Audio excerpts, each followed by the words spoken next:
Ticket काढून तुम्हाला कसं घ्यायचं सांगा बरं. तुम्ही सांगा किती वेळ बसणार आहे.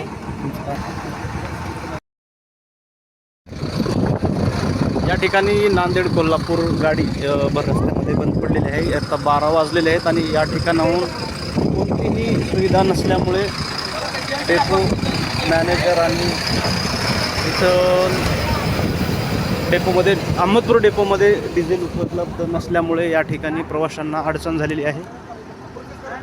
नेमकं आता या ठिकाणी वाद होतोय की बाबा प्रवासी आणि पुढे प्रवास कसं करणार हे सुद्धा पाहणं गरजेचं आहे. पैसे देऊन जावा.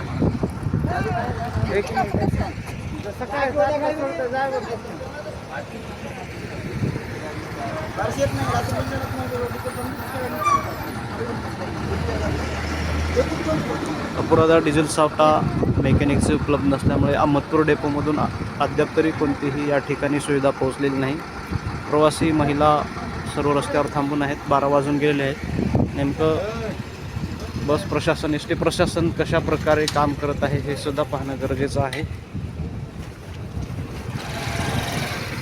मराठवाडे महाराष्ट्रामध्ये बसच्या माध्यमातून प्रशासनाला मोठी रक्कम येते, पण सर्व सुविधा या ठिकाणी पुरवल्या जात नसल्यामुळे अनेक अडचणीसुद्धा निर्माण होतात.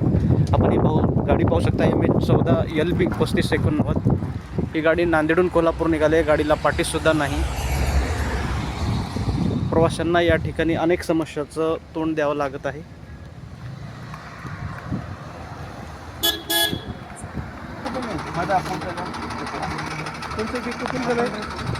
रिपोर्ट द्या अजून कुठं देतो कोल्हापूरच्या पंढरपूरहून द्यायला कोल्हापूरहून द्यायला तुम्हाला कुठे ज्या पाठीमागून बस येत आहेत त्या काही प्रवासी घेऊन जाण्याचा पुढे प्रयत्न करत आहेत, पण ज्यांना शेवटपर्यंत प्रवास करायचे त्या प्रवाशांना मात्र ताटकळत बसण्याशिवाय पर्याय राहिलेला नाही.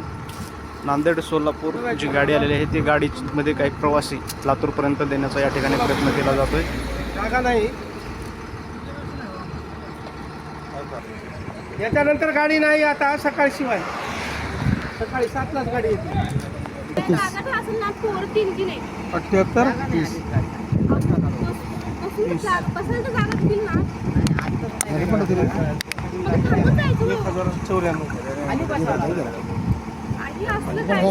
तिकीट काढून तुम्हाला कसं घ्यायचं सांगा बरं. तुम्ही सांगा किती वेळ बसणार आहे.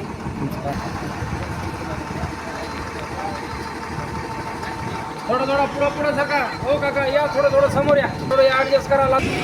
अखेर 1 तासानंतर सर्व प्रवासी मार्गस्थ, मात्र लहान लेकरं असल्यामुळे महिलांचं या ठिकाणी परेशानीला पुढे जावं लागत आहे. मात्र मराठवाडा नाही आवाज जनतेचा, लातूर अहमदपूर. आपला ती नियमच